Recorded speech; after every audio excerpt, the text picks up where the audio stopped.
Salut tout le monde, aujourd'hui une nouvelle vidéo sur la chaîne dans laquelle on va parler de la barbe et plus précisément de la pousse de celle-ci.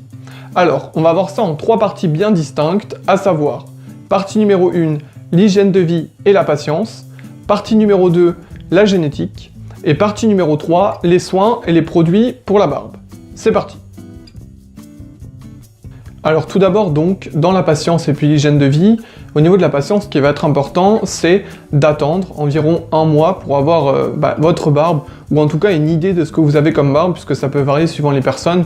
Donc certains, en 15 jours, ils peuvent avoir quasiment leur barbe complète, et d'autres, en un mois et demi, ils peuvent avoir à peu près leur barbe, donc ça va dépendre de chacun, mais il faut que vous soyez patient, en tout cas pour poser votre barbe et pour voir ce que ça donne. Au pire, attendez pendant les vacances ou pendant des périodes où vous voyez pas forcément du monde, comme ça vous verrez ce que ça donne déjà sur votre peau et ça peut donner un bon indicateur pour savoir si déjà la barbe vous va et vous convient.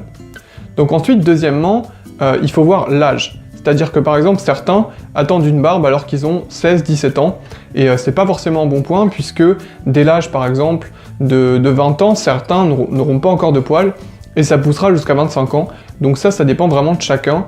Il faut savoir être patient, notamment moi je me rappelle que vers 20 ans j'en avais pas trop et je me rasais tous les jours, donc j'avais pas forcément la possibilité de voir ce que j'avais comme barbe, et puis ensuite après 20 ans justement ça a poussé pour donner le résultat que vous voyez actuellement, donc il faut que vous soyez patient et que l'âge bien sûr rentre en compte, puisque ça dépend vraiment de chaque génétique finalement. Alors ensuite maintenant on va parler plus en détail après avoir parlé de la patience, qui est un facteur important. On va parler à présent vraiment de l'alimentation et puis de l'hygiène de vie, qui va être un autre facteur, puisque l'hygiène de vie va beaucoup rentrer en compte dans, en tout cas, la stimulation du poil, on va dire. Ça va pas forcément vous rendre une barbe de guerrier, hein, tout simplement, mais au moins vous aurez la base de ce que vous pouvez avoir, et l'alimentation va vraiment booster tout ça. Alors au niveau de l'alimentation, il y a plusieurs, on va dire, aliments qui peuvent vous aider, notamment les fruits et légumes et surtout la vitamine A. Renseignez-vous sur les aliments contenant de la vitamine A.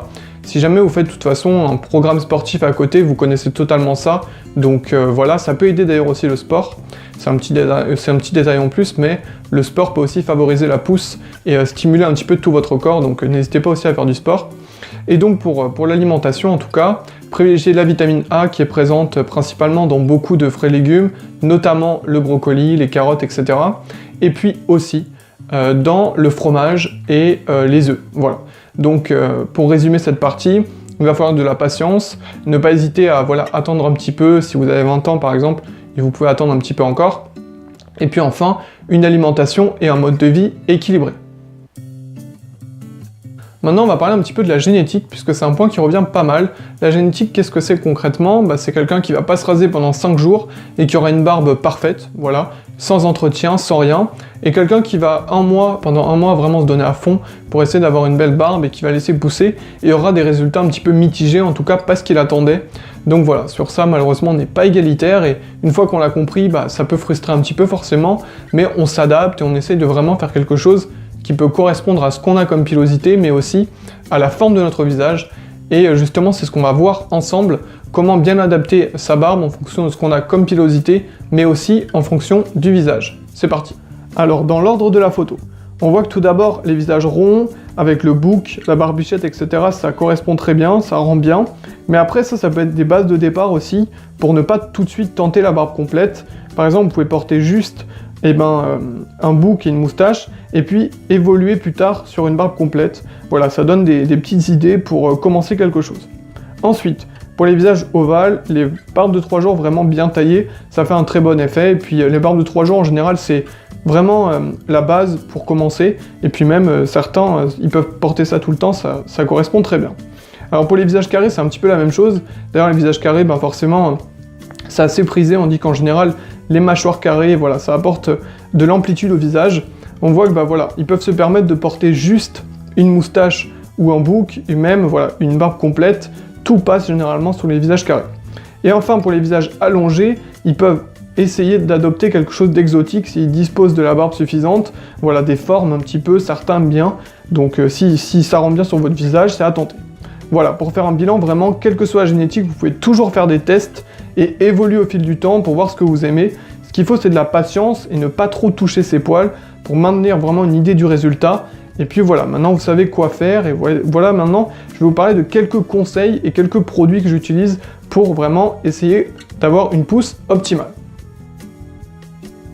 Et enfin, troisième partie dans laquelle je vais vous parler donc des soins que vous pouvez appliquer sur votre peau et des produits à utiliser pour maximiser vos chances de pousse. Alors premièrement, nettoyez-vous le visage, c'est important puisque ça va permettre d'ouvrir les pores, et pour pas très cher, vous pouvez avoir par exemple un savon d'Alep. Alors je vais vous montrer ça, j'espère que ça va faire le point. Voilà, un savon d'Alep comme ça peut vous permettre déjà de bien vous laver la peau et d'ouvrir les pores, ce qui va permettre vraiment de vraiment maximiser vos chances de pousse à certains endroits où vous n'en avez pas forcément beaucoup. Mais n'utilisez pas trop non plus, puisque ça peut assécher votre peau.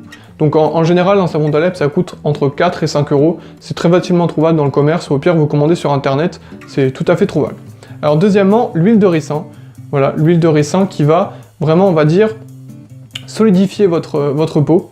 Ça va, enfin vos poils, pardon, ça va vraiment permettre à vos poils d'être plus durs, plus amples. Et l'huile de ricin, en fait, je pense que c'est un petit peu une légende de dire que ça fait pousser les poils, mais en tout cas, ça solidifie ceux qui sont déjà là. Voilà. Après, en tout cas, moi, personnellement, ça m'a pas fait pousser énormément de poils, mais ça a bien solidifié certaines zones qui étaient un petit peu dépourvues, où il y avait 2-3 trous. Voilà. Et enfin, pas grand monde en parle, mais l'huile de moutarde, voilà. Alors l'huile de moutarde, ça fait pousser surtout les cheveux à la base, mais ça fait aussi pousser du coup les poils, la barbe. Vous pouvez tenter de l'utiliser, franchement, ça coûte pas très cher, entre 8 et 9 € aussi, comme l'huile de ricin, et vous pouvez la garder très longtemps. Voilà, pour les produits en tout cas que j'utilise moi. Après, vous pouvez bien sûr utiliser de l'huile de barbe, hein. Beaucoup de gens utilisent de l'huile de barbe, ou des huiles essentielles bien sûr. Et enfin, en dernier point, vous pouvez aussi faire le minoxidil, je crois que ça s'appelle. Moi, je vous le conseille pas personnellement, mais beaucoup l'utilisent. Vous pouvez voir, il y a d'autres vidéos sur YouTube qui en parlent très bien. Des gens qui prennent des sortes de gouttes et qui se les appliquent. Voilà, c'est une sorte de médicament, je connais pas trop.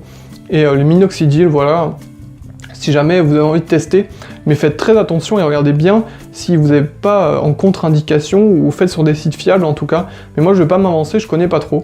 Et puis enfin, il existe, bon, pour ceux qui ont beaucoup d'argent, des greffes tout simplement, mais bon, après, voilà, il faut assumer de pas forcément avoir une barbe parfaite, c'est pas un drame en soi, mais certains envisagent donc la greffe. Voilà, donc vous avez un bilan maintenant, vous avez quelques conseils et quelques trucs à appliquer qui peuvent être utiles si vous voulez bien faire pousser votre barbe. Voilà, la vidéo est à présent terminée. Si vous avez apprécié, n'hésitez pas à liker, partager et vous abonner sur les réseaux et sur la chaîne. Et moi je vous dis à la prochaine.